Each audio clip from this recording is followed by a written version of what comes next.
Good afternoon, good evening, wherever you are in the world. So welcome to this webinar, the webinar of our organization, Yokoso.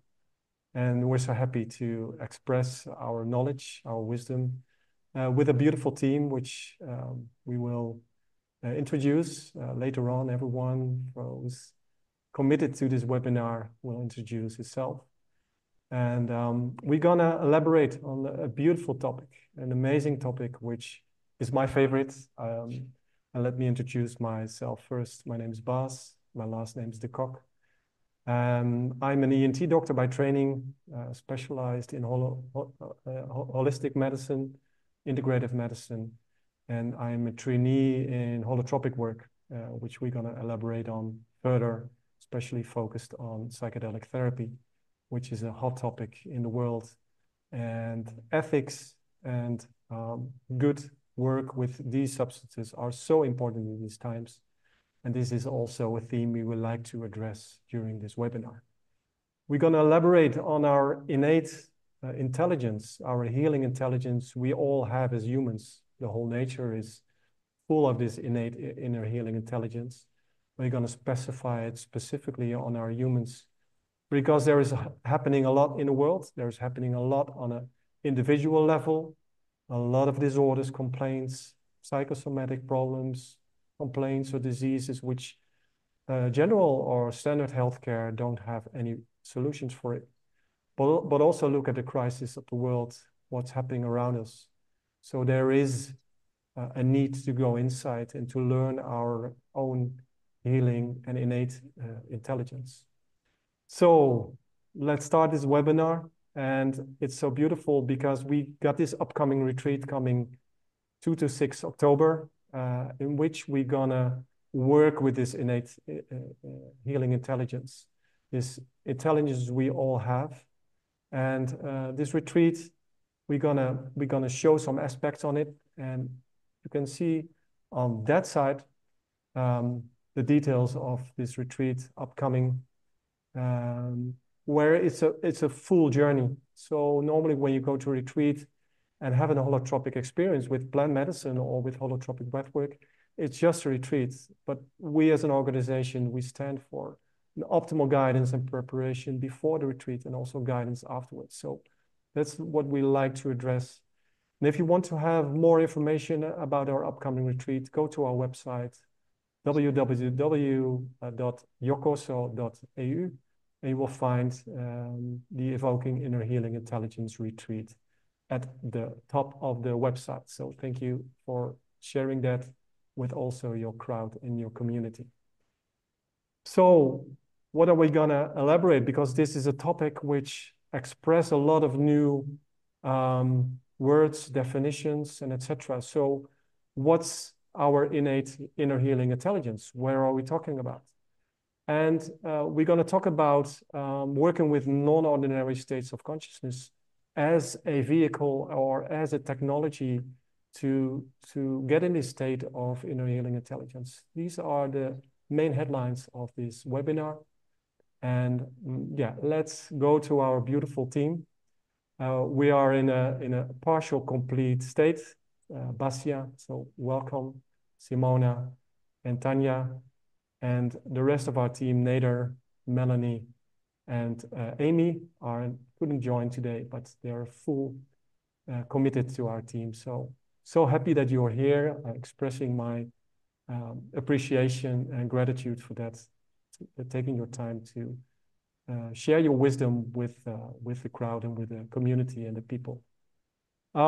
So let's talk about this beautiful work.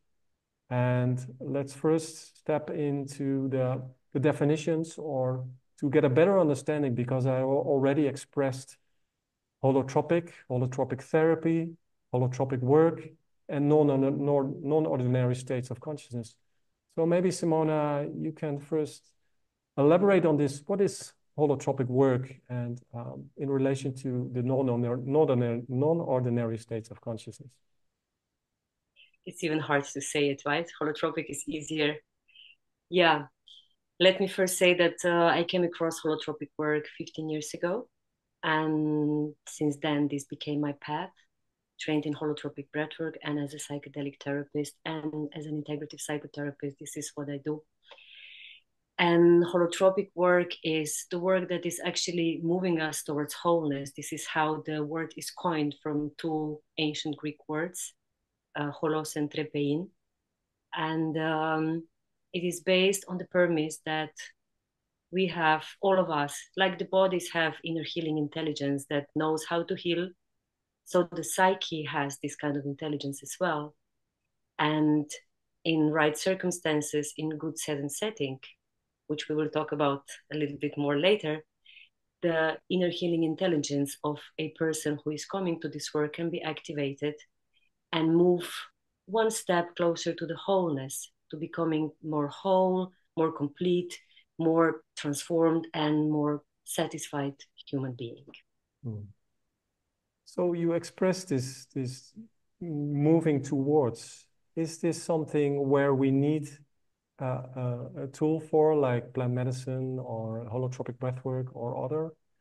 What do you think about that? Let me just answer shortly, and then I will let Tanya and Basha speak. We do and we don't.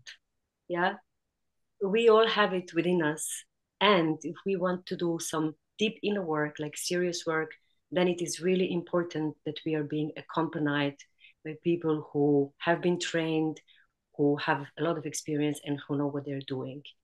Imagine that you are preparing yourself for a beautiful date with the deepest and most precious parts of yourself.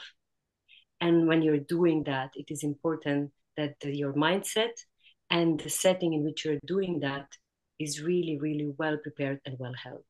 Mm. Yeah, beautiful. So Basia, Simona expressed about this, if movement, and we have all this capacity. But why aren't we always able to get in this space of expanded states of consciousness, learning who we really are, and working with it on a healing level? Can you share some insights from your perspective and your background? Thank you. So my name is Basia Zhinievich. My background actually is as an educator.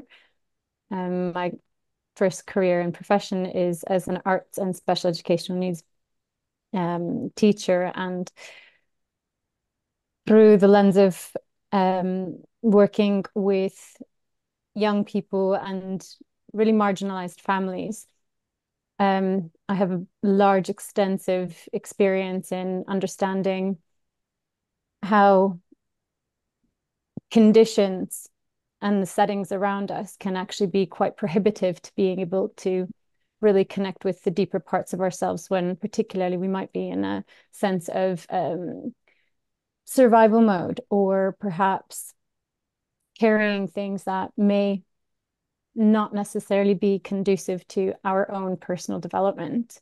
And perhaps that sounds quite ambiguous. And I'm coming back to the question that you're asking. In my later stages of professional development, I have since accredited and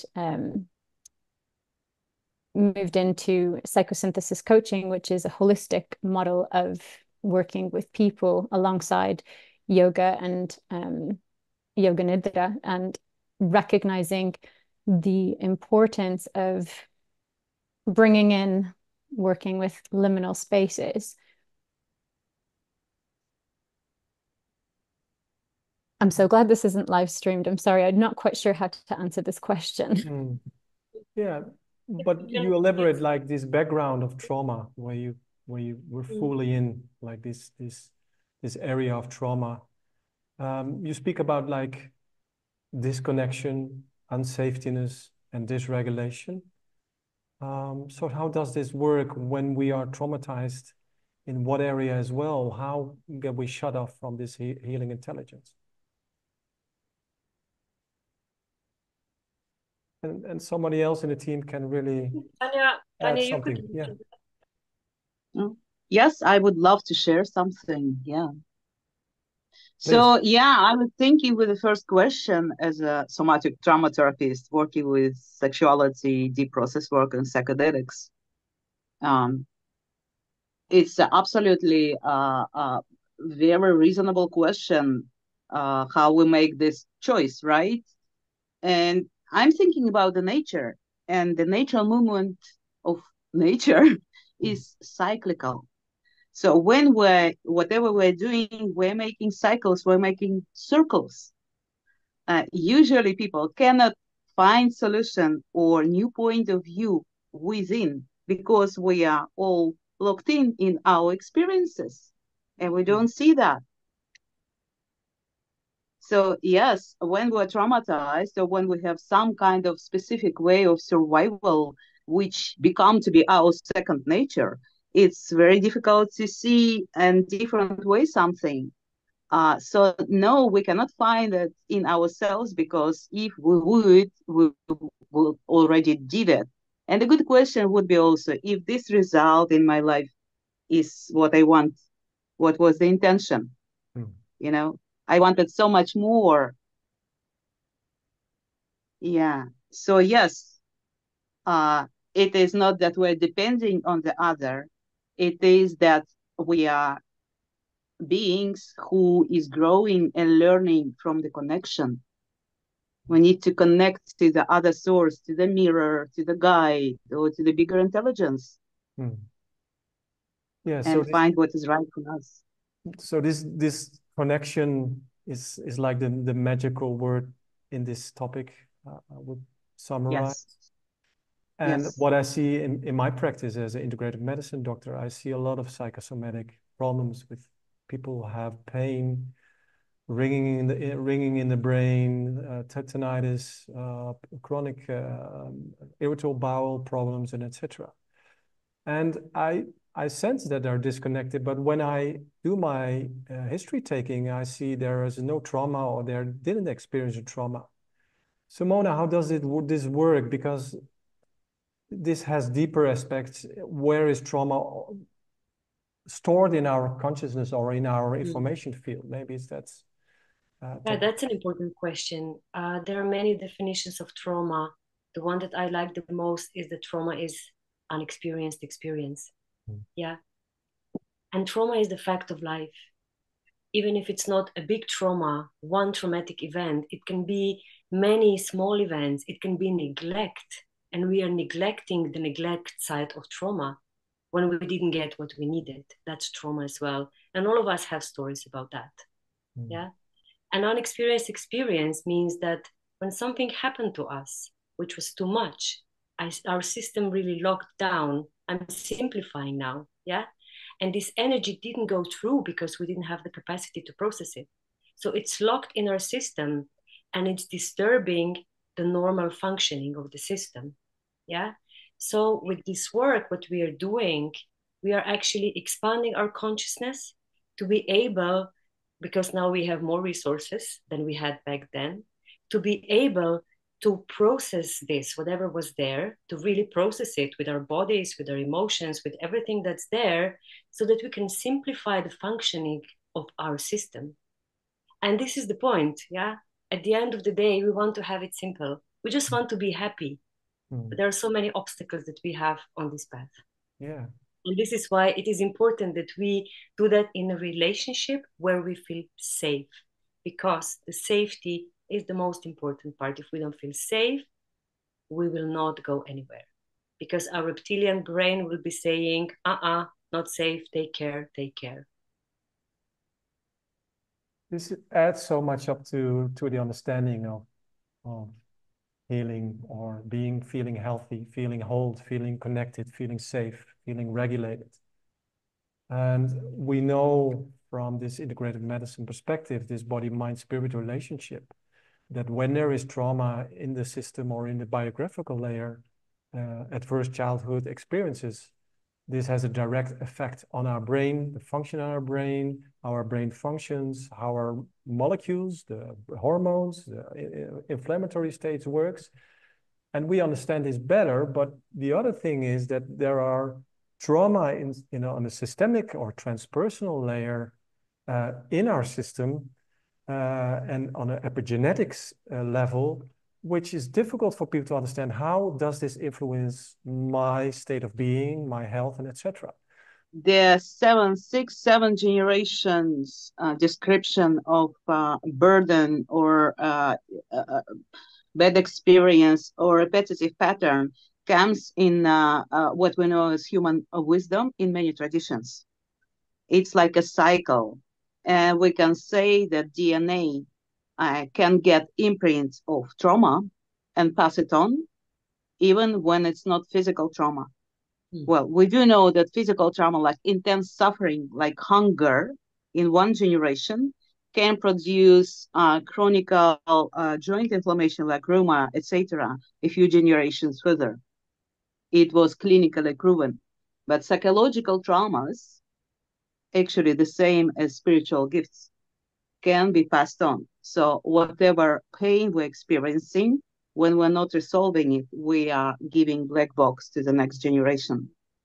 And it's like a time bomb, because when it's being activated, you will not acknowledge and you will not recognize why you're intense sad. It can be bigger than you, and that it happens to all of us. This generational, generational kind of bigger sense of feelings. So yes, it is a big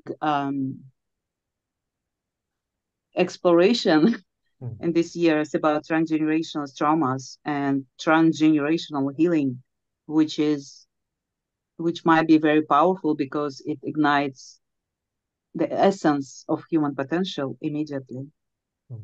Like Basha said, these blind spots, this numbness. Yeah, what Basia also beautifully expressed was this condensed experiences, and you referred deeper on it, Tanya. So normally when we look at trauma and adverse events, we don't want to feel them. We like to resist them and to block them. But trauma can be gifts from nature as well, to when you process it, that it can be actual the resolution of something feeling blocked. Simona, so how do you see that this trauma can be a gift as well, and how does this work in your practice? Yeah. People with trauma, and all of us, have a certain sensitivity to some particular things in our life. And if the trauma is unaddressed, then I'm simplifying now just for the sake of explaining, this sensitivity is very often on our way. So it's not supporting us, it's blocking us. Yeah.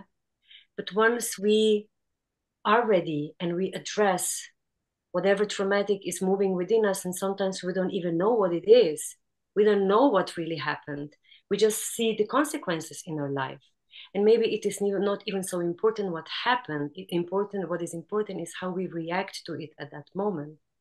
And when we address this reaction and allow it to really be fully expressed, then this sensitivity that I was talking about in the beginning can become a gift. And this is why this work is so beautiful. Yeah. What I hear in your story. Yeah, sorry, please. Sorry, I just wanted to cherish this little thing about a bigger thing of sensitivity, because when we learn to be with our pain, it becomes to be our superpower, because we learn more about ourselves, we learn more about listening, we're more about recognizing what is good for us and what's not. So we make different choices. Yeah, what I learned at a tantric retreat the last days, that pleasure and these negative pains are so much interrelated. And normally, especially when we learn society and from our parents, that pain is something we have to avoid. But it's so interconnected. And when we go through this pain, this can be a sense of resolution and pleasure as well. So that's beautiful, something you add to this discussion and this dialogue, Tanya. So thank you for that. Yeah, Simona. Pleasure. Sorry? Can I say something about pleasure? That's my very, very, very topic that I hold very close to my heart. It is as important to seek pleasure and ways to come into the beauty as it is to heal from trauma. And in this work, we focus a lot on trauma because there is a lot of trauma. And in the same time, things need to be in balance in life. So it is as much about pleasure, expanding, having beautiful experiences, connecting with the divine, or however you want to name it, as it is about healing. Sometimes the beauty comes first and then the difficulty comes later, sometimes vice versa. Sometimes, as you said, everything is mixed up because pain and pleasure, we know that from Stan Grof and from the birth process, they're very much interconnected.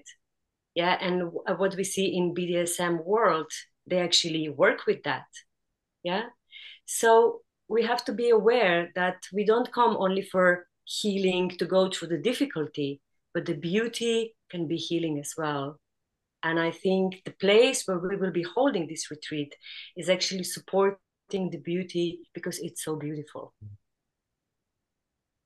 Yeah, great you add that. The work is not only for releasing trauma and negative experiences, which is good to add for the understanding. For my understanding as a doctor, I was trained, of course, in medicine. And as a doctor, you need to know, okay, this is the patient come with a symptom or a disorder or a disease. You have to know, okay, what's the problem? But it is in this work, it's about the curiosity and not knowing and letting the intelligence of our own system, our own body, do the work. So if people come to retreat for do this work, how does this look like, this process of opening up to this healing intelligence? Simona. Thank you for asking this question because at the end of the day, it is important to know the basic logistics, right? Mm. So I think the first thing that we want to say, and all of us are committed to that, we are not guiding you, we are accompanying you. Yeah. We are there to support you to go wherever you need to go under your terms, as long as the basic rules of safety and group dynamics are being respected. Yeah. And then what we do is we support you when you need support. And you're the one who is deciding when you need support and what kind of support you need. We might need to work with your body. We might need to support you to release emotions. We might need to leave you alone because you're having your own thing and you're having a beautiful time or not. But it is important to understand that you are the owner of your process. And we are there to take care that you are physically, emotionally, mentally, spiritually safe. And we have been trained to do that for years. And we all have done a lot of inner work with ourselves to be able to walk with you to wherever you need to go and to honor and cherish the experiences you bring back.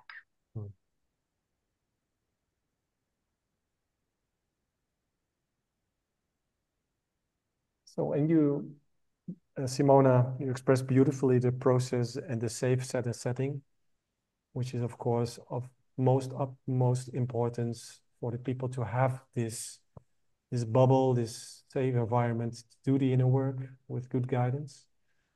What do you think? Because we speak about like, you got the preparation for the work, you get guidance from us, you go to the retreat and you work with the holotropic work and you get the outcomes from it on a deeper level, the understanding, which imprints and which beautiful aspects of life are your fully constitution. But we also got this integration phase. So how deep is this importance of also integrating on a deeper level and the importance of the integration phase of the process? Basia, would you like to address something about the integration and the importance of it? Yeah, I can say something. Oh. No, I'm sorry. Yes. I can certainly speak to this. When we use the term healing, I think it's quite good to remember that what we're talking about is healing is actually an aspect of wholeness. It's like the root word of wholeness. So whatever it is that we're drawing, whatever insights might come through, whatever ahas or challenges or divinations, or however we want to see it, or whatever becomes of our experience, in order for it to really count, then the process of integration is just as important as the experience itself, if not even more, as I like to see the experience as a catalyst into something, a tool, really, like a moment. But the part that really counts is, what do we do with it?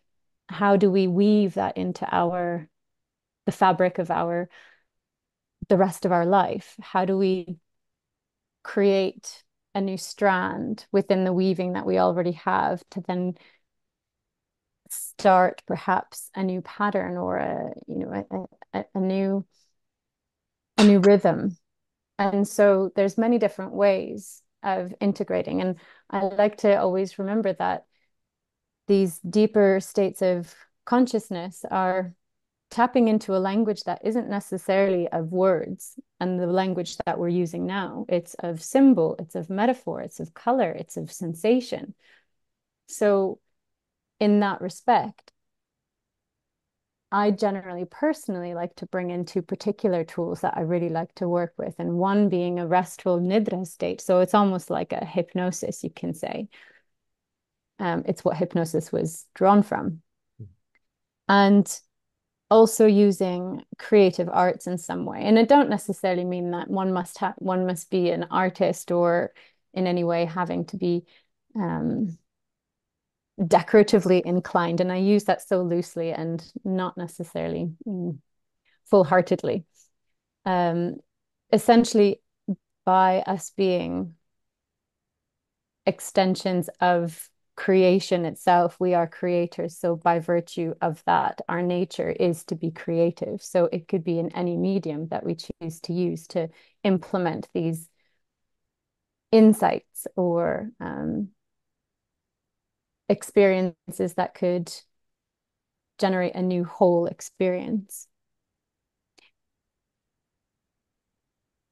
Did that answer? I know it answered some of the question. You express some beautiful tools which you can use to deeper integrate. And I believe this is very important, because we forget, because when we come from a state like feeling not disconnected, feeling unsafe, feeling dysregulated, and you go into this deeper holotropic states and work, there's another outcome. And you mentioned beautifully, like this interconnectedness with something bigger than only our three-dimensional bodies. And how can we cultivate this in the aftermath? And what kind of tools can we use? So I believe Yoga Nidra is a beautiful expression of this. Meditation, but also gardening, working with nature, working with the expression, as Tanya already expressed. So we are from nature, so work with nature. So there is these tools we can use to work on the integration and keeping in the state of this interconnectedness and safetiness. So thank you for adding that. And what I hear from your expression as well, Basia, is that we don't do this work for only our individual benefits. It's also for a collective or societal benefits. How do you see that, Tanya? So why do we do this work not only for ourselves, but for our community living on this beautiful planet? Well, this is a beautiful question at the end of the journey and at the end of conversations about psychedelics, because ultimately what we're coming through in the psychedelic experience, we're coming in one door into the portal with the questions, so exploration coming through the other door out, change shifted and ready to connect and to reconnect. And as Simona said, there is no line, there is a very thin line between healing and beauty, because actually it's about us developing things, and where relationship creatures. We need to reconnect and to see what's new can be created in the world. To recognize new things in ourselves, we need to relate again with the world as it changed. So yeah, collective, it is interconnected collective field. And for example, doing transgenerational work, we're not healing ancestors, we're healing generational information in us for our highest good, for our well-being. And that's also healing collective. It's learning that there are so many other ways to relate and to create more beauty. So ultimately, it is about us as a community and a village and different circles. And what you express so beautifully, it's deep sacred work. And normally, especially if the people from the West, and especially the background I come from, like the medical doctors, psychologists, etc., trained on the, I would say, traditional schools, it's difficult to understand this new paradigm of working with this holotropic intelligence, working with our innate intelligence of our body. And also we invite for our retreats like these caregivers, these professionals working in the healthcare system to experience this new paradigm, because it is nothing we can transmit by words. This is, I would say, consciousness we only can experience with deep experiences like we offer in this amazing retreat upcoming. So thank you for addressing this sacredness. And yeah, so I believe we gave a small summary, some few insights of the work we do on a practical level, but also on a deeper understanding medically, but also philosophically. Before I will ask you, what do you like to give the people at home as a take-home message from your perspective, which is alive at this moment? What do you like to share from your wisdom to the people? I would like to address that people are interested, not only people with problems, diseases, disorders, also humans are interested in this deeper work for understanding this deeper paradigm, but also this creative intelligence we all have.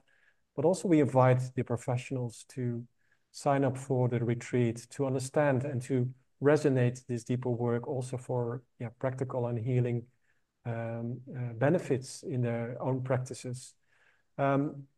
Before we go there to the take-home messages from you, I'd like to go to the website if you want to find more information. There you will find that we work with entheogenics, which is another word for plant medicine. We work with psilocybin in truffle mushrooms and a combination of holotropic breathwork, which are two powerful sacred technologies where you can work with this inner healing intelligence. But we do so much more, and it's not going to express now, but you will find it on the website. I want to thank you as a beautiful team. I really trust you from the heart, because you practice what you preach, and you preach what you practice, and you have this innate intelligence and all the spectrum of working with this plant medicines and holotropic breathwork. So thank you for joining this webinar and sharing your knowledge. I want to thank the audience for tuning in to the webinar, and to find time to get knowing this new paradigm of new medicine, I always say, or informational medicine. So thank you for that. And let's go to maybe Tanya. Let's see what you like to give away to the people at home from your wisdom aspects. I would wish people to feel and to give themselves to permission for the body. Trust your body. The body knows the medicine. The body knows deep states of everything. Your nerve system knows, like 1,000 years of experience. We're just very often not knowing it about ourselves. Thank you. Simona. You know, when people ask me, why do I do this work? I always say, because I can. And I see this as a blessing. Just imagine that you go beyond this three-dimensional reality into consciousness that is without limits. And you experience humanity and being a human, or maybe not even being a human, in a completely different way. So for people who are in caregiving professions like we are, this is a good time for a good reconnection with yourself, with your body. As Tanya is pointing out so well, I forget about my body so often. And my body is screaming at me and telling me that I should do something different or not do, but I just don't hear it. So if you feel that you're ready for a date with yourself, do your homework, check the webpage, talk to us, ask the question that you want to know, and make sure that you will feel absolutely safe and held to come. And then come, and then we never know what's going to happen. That's the magic of consciousness. Thank you. Thank you, Simona. Asya, beautiful song.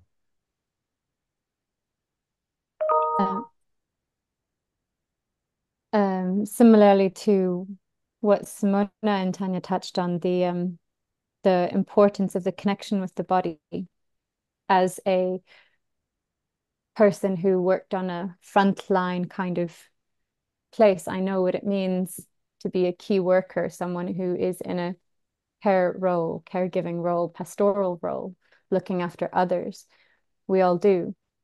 And we also know, just as teachers make the worst students, caregivers make the worst ones to be nursed, because we have this tendency to overgive, overcare, give and give and give. And one of the key things that I'd like to remind everyone of is, just as important as it is to heal and look into the work, it's a big part of it is, as deep as we dive in, we must also nurture ourselves. And for every one of us, that's going to look something very differently. So really finding those things that inspire, finding those things that feel yummy. And by feeling, I mean not thinking about it, but actually feeling it. So giving the space to feel nurtured, feel inspired, and allow that to be the resource kit to draw from when embarking on this journey, because that really is the drip feed that keeps us filled with vitality to get through, alongside the community and the support that you'll find in a setting such as this, where you have so many people who, as Simona said, really walk the path and are here because we can be.